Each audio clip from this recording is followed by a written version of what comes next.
యెషయా గ్రంథము 45వ అధ్యాయము 2-3 వచనాలు మనం చదువుకుందాం. నేను నీకు ముందుగా పోవచ్చు, మెట్టగా ఉన్న స్థలములను సరళము చేసేదను. దేవుని యొక్క వాగ్దానము జాగ్రత్తగా ఆలోచించండి. God is going to walk before us. మన ముందు నడుచు దేవుడు, మనకు తోడై ఉండు దేవుడు, మనకన్నా ముందుగా నడుస్తూ ప్రతి ఒక్క స్థలమును, మెట్టగా ఉన్న స్థలమును సరళము చేస్తానంటూ వాగ్దానం ఇస్తున్న దేవుడు, నమ్మదగిన దేవుడు. I shall walk before you. నేను మీకు ముందుగా పోవచ్చు, మెట్టగా ఉన్న స్థలములను, all crooked places I will straighten them. నేను సరళము చేస్తానంటున్నాడు. ఇత్తడి తలుపులను పగలగొట్టెదను, ఇనుప గడియలను విడగొట్టెదను. Whatever be the obstacle that you are facing right now, whatever be the problem that you are facing right now, God is going to fix it. God is going to solve it. ప్రభు అంటున్నాడు, I will straighten places. నేను మార్గమును సరళము చేస్తాను. అడ్డుగా వస్తున్న ప్రతి ఒక్క అవరోధాన్ని తొలగిస్తానని వాగ్దానం చేసిన దేవుడు, నమ్మదగిన దేవుడు. In our day-to-day life, problems are not new to us. Every day we face many problems. We may not know the solution. We don't know how to fix it. But we know our Lord Jesus Christ, who can fix the problem, who can solve the problem. మన సమస్యలను ఎలా పరిష్కరించుకోవాలో మనకు తెలియదు, కానీ పరిష్కరించేవాడు మనకు తెలుసు. ఆయనే మన ప్రభువైన యేసుక్రీస్తు. హల్లెలూయా, హల్లెలూయా. He is a problem solver. He is a problem fixer. మనల్ని విడవని దేవుడు, మన ముందు నడిచే దేవుడు, మనకు తోడై ఉన్న దేవుడు. ఈ లోకంలో ప్రభుత్వ నాయకులకు సెక్యూరిటీ ప్రొవైడ్ చేస్తారు. ప్రభుత్వ నాయకులకి సెక్యూరిటీ గవర్నమెంట్ ఇస్తుంది. మరి దేవునికి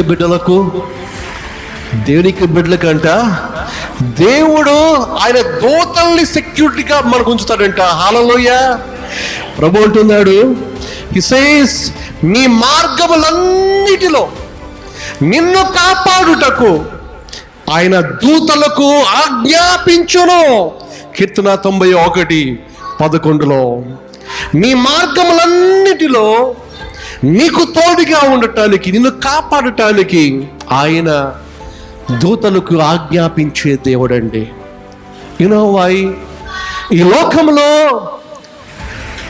అంధకార శక్తులు, చీకటి శక్తులు అవన్నీ పనిచేస్తూ ఉండగా దేవుడు ఆయన యొక్క బిడ్డల్ని అనాథులుగా విడిచిపెట్టడు. ఆయన దూతల్ని కావలుగా ఉంచే దేవుడు. అసలు ఎప్పుడు ఎలాంటి సమస్య వస్తుందో మనకు తెలియదండి. We don't expect any problem, but it happens. It just happens, and we should know how to deal with that. కనుక సమస్యలు, ఇబ్బందులు చెప్పి రావు. యాక్సిడెంట్ జరుగుతాయి, ఊహించు. అసలు everything is fine. Fraction of second, just twinkling of an eye, ఆ కన్ను రెప్ప అంతే అయిపోద్ది. We don't know what happens. అందుకనే యేసుని కలిగి ఉండటం మనకి క్షేమం. యేసుని హత్తుకొని జీవించడం ఎంతో క్షేమం. ఈ లోకంలో ప్రభు మనకి ఇచ్చిన వాగ్దానం, ఐ గివ్ యూ లైఫ్, నిత్య జీవాన్ని ఇవ్వటానికి వచ్చాను నేను అన్న దేవుడు మళ్ళీ విడిచిపెట్టడండి. అందుకనే యేసుని హత్తుకొని మనం జీవించాలి, యేసుని కలిగి మనం జీవించాలి. ప్రభు ఇస్తున్న వాగ్దానం. మన అవరోధాలు ఉంటాయి, జీవితంలో ఇబ్బందులు ఉంటాయి, కానీ God will make us champions. When we have challenges, God will make us champions. అందుకనే మనం చదువుతాం కొరింథీయులకు రాసిన మొదటి పత్రిక 15వ అధ్యాయం 57వ వచనంలో, కొరింథీయులకు రాసిన మొదటి పత్రిక 15వ అధ్యాయం 57వ వచనంలో, మన ప్రభువు అయిన యేసు క్రీస్తు మూలముగా మనకు జయం అనుగ్రహించుచున్న దేవునికి స్తోత్రము కలుగును గాక. ఆమేన్. God promise to fight our battles.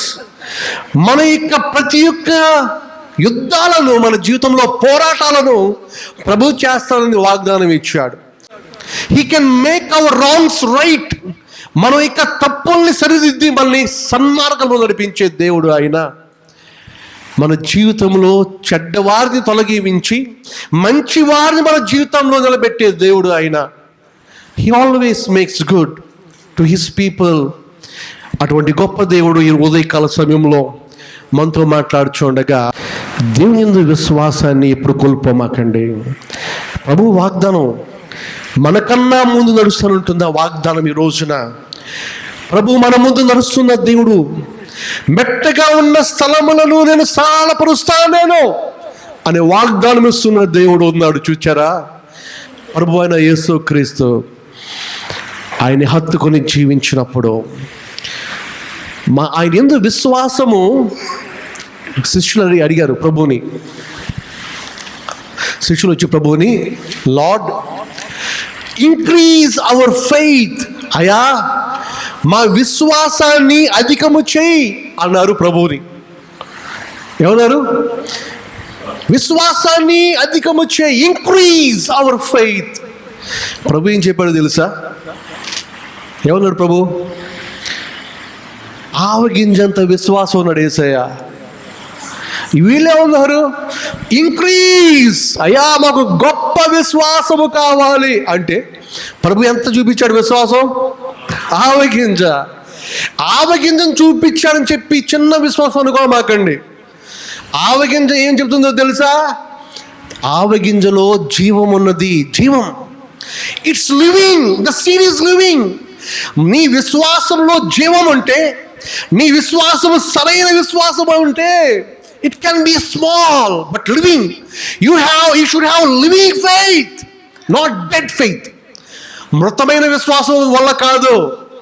యేసయ్య చూపించింది లివింగ్ సీడ్, జీవము, సజీవమైన విశ్వాసం కలిగిన ఉంటే చెప్పు.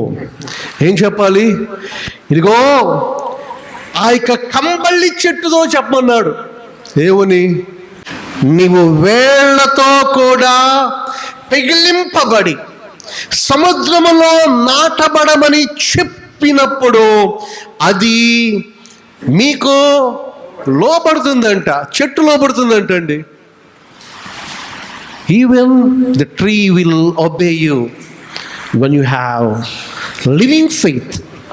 నీకు విశ్వాసము సజీవమైన విశ్వాసంగా ఉండాలి. మృతమైన విశ్వాసము, డెడ్ ఫెయిత్ అంటాం, ఉపయోగం లేదు. దానివల్ల ఉపయోగం లేదు. If your faith is living, it's not about the size of the faith. విశ్వాసం, నాకు ఎంత విశ్వాసాన్ని ఎలా, we don't measure that. It should be living faith. సజీవమైన విశ్వాసం, సజీవమైన విశ్వాసములకు కర్తయు దాన్ని కొనసాగించు వాడైన యేసు క్రీస్తు మీద నీవు ఆధారపడినప్పుడు, ఆనుకున్నప్పుడు నీ విశ్వాసం ఎప్పుడు కూడా ఇస్ అలైవ్, సజీవంగా ఉంటుంది. సజీవమైన విశ్వాసం ఉంటే యు కెన్ డూ వండర్స్. ఎన్ని అద్భుతాలండి, ఎన్ని అద్భుతాలు. God will command. దేవుడే ఆజ్ఞాపిస్తాడు. జెరుబ్బేలుని బలపరచడానికి, జెరుబ్బేలు బైబిల్ గ్రంథంలో జెరుబ్బేలు ఇతను ఒక గవర్నర్. ఇతనికి ఒక పెద్ద బాధ్యత అప్పగించబడింది. ఏంటో తెలుసా బాధ్యత? జెరుబ్బేలు అనే అతను గవర్నర్. అతనికి అప్పగించబడిన బాధ్యత ఏంటంటే టు రీబిల్డ్ ద టెంపుల్. దేవాలయాన్ని పునర్నిర్మించడానికి అతనికి బాధ్యత ఇవ్వబడింది, అధికారం ఇవ్వబడింది. రాజు నియమించాడు. ఎన్నో కష్టాలు, ఎన్నో ఇబ్బందులు మధ్య నిరాశతో ఉన్న జెరుబ్బేలుని బలపరుస్తూ దేవుడు ప్రవక్త ద్వారా మాట్లాడిన మాటల్ని మనం చూస్తే అద్భుతమైన మాటలు. జకరియా గ్రంథం 4వ అధ్యాయం 7వ వచనంలో, శక్తి చేత కాదు, బలము చేత కాదు, నా ఆత్మ చేత ఇది జరుగునని సైన్యములకు అధిపతిగు యెహోవా సెలవిస్తున్నాడు. గొప్ప పర్వతమా, జెరుబ్బేలును అడ్డగించుటకు నువ్వు ఏ మాత్రపు దానవు, నీవు చదును భూమిగా అగుదవు. O great mountain, who are you? దేవుడు ప్రశ్నిస్తాడు. ఎవరిని ప్రశ్నిస్తాడు? కొండని. ఆ కొండ అంటే ఏంటి? సమస్య. ఆ సమస్యని దేవుడు ప్రశ్నిస్తాడు. O great mountain, who are you? నువ్వెవరివి? జెరుబ్బేలుని అడ్డగించడానికి నువ్వెవడవే? నేను నిన్ను I will make you plain. హిల్ని, ఆ మౌంటైన్ని ఏమన్నాడు దేవుడు? ప్లెయిన్. నిన్ను చదును భూమిగా, ల్యాండ్ లాగా మార్చేస్తా అన్నాడు దేవుడు. అటువంటి కార్యాలు చేసే దేవుడు అండి. Hour God will do impossible things in natural. దేవుడు అసాధ్యమైన కార్యాలు మన జీవితంలో జరిగించే దేవుడు. ఎప్పుడు విశ్వాసం నుంచి తొలగమాకండి. వింటున్న దేవుని యొక్క వాక్యాన్ని మీరు హృదయంలో ఉంచుకొని విశ్వాసంలో బలంగా ముందుకు వెళ్ళండి, కానీ అవిశ్వాసులు లాగా ఉండమాకండి. దేవుడు చెప్తున్నాడు, మీకు ఇవ్వబోయే వాగ్దాన భూమి అది పాలు తేనెలు ప్రవహించే ఆ యొక్క దేశము. ఆ దేశానికి ముందుగా కొంతమందిని మోషే నువ్వు పంపయా, నువ్వు పంపి ముందు చూడండి ఒకసారి, అసలు నేను ఎలాంటి ల్యాండ్ని ఇవ్వబోతున్నానో వెళ్ళి చూడండి. మీరు చూస్తే ఎంత ఆశ్చర్యపోతారో. అక్కడ ఉన్న చెట్లు, అక్కడ ఉన్న ఫలములు మీ కొరకు నేను ఏమి చేస్తున్నానో చూడండి అయ్యా. ఐగుప్తులో బానిసలుగా ఉన్న మిమ్మలను నేను ఎన్నుకొని మీ కొరకు ఎర్ర సముద్రాన్ని చీల్చి ఆరిన నేల మీద మిమ్మల్ని నడిపించి ఈ యొక్క అరణ్యములో మన్నాను ద్వారా ఆకాశం నుండి మన్నాను కురిపించి మిమ్మల్ని పోషించి మీ బట్టలు పాతగిల్లకుండా, మీరు వేసుకున్న చెప్పులు అరగకుండా మిమ్మల్ని పోషిస్తున్న దేవుడైన నన్ను ఆలోచించి ముందుగా వెళ్ళి నేను ఇవ్వబోయే ఆ యొక్క దేశమును చూడండి. మోషే ఒక 12 మందిని ఏర్పాటు చేయి, ఒక 12 మందిని ఏర్పాటు చేయి. మోషే గారు 12 మందిని నియమించాడు. 12 గోత్రాల్లో ఒక్కొక్కరిని పిలిచి మీరందరూ వెళ్ళి దేవుడు మనకి ఇవ్వబోయే ఆ యొక్క దేశాన్ని వెళ్ళి చూచి రండాయా అని పంపిస్తే వెళ్ళారంటండి. వీళ్ళు 12 మంది వెళ్ళారు. 40 రోజులు సంచరించారంట. 40 days they were there. 40 రోజులు వారు వెళ్ళారు.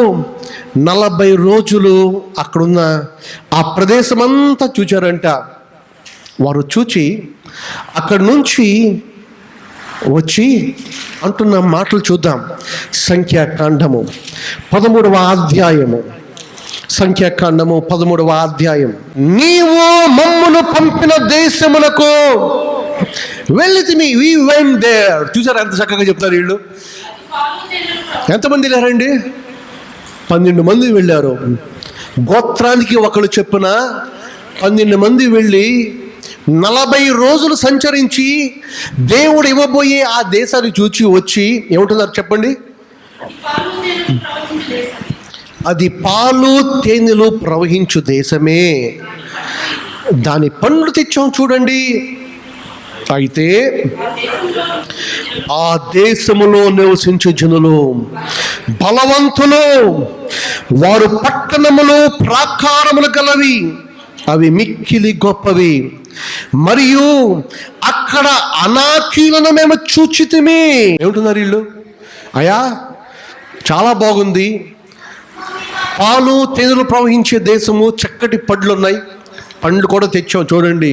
కానీ అక్కడ ఉన్న మనుషులు అనాకీయులు.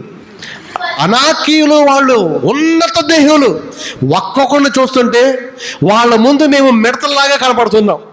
వాళ్ళేమో పెద్ద పెద్ద గొల్యాతు వలె ఉంటే, జైంట్స్ లాగా ఉంటే, ఉన్నత దేహంగా ఉంటే, మేము లిల్లీ పుట్స్ లాగా చిన్నగా మిడతల వలె ఉన్నామయ్యా. మన వల్ల కాదు. ఆ కొండ ప్రజలు, ఆ ప్రాకారాలు మనం యుద్ధం చేయలేము. ఆ మాటలు వింటున్న ప్రజలందరూ హృదయాలు ఎలా ఉంటాయండి? అమ్మో, ఉన్న జనులందరూ కూడా ఇక ఏడవడం ప్రారంభించారంట. దేవుడు మనల్ని ఐగుప్తు నుంచి తెచ్చింది ఎందుకు? ఆహారంగా వేయటానికా మనల్ని? చివరికి మనం వాళ్ళ ప్లేట్స్లో ఫుడ్ అయిపోతామా మనం?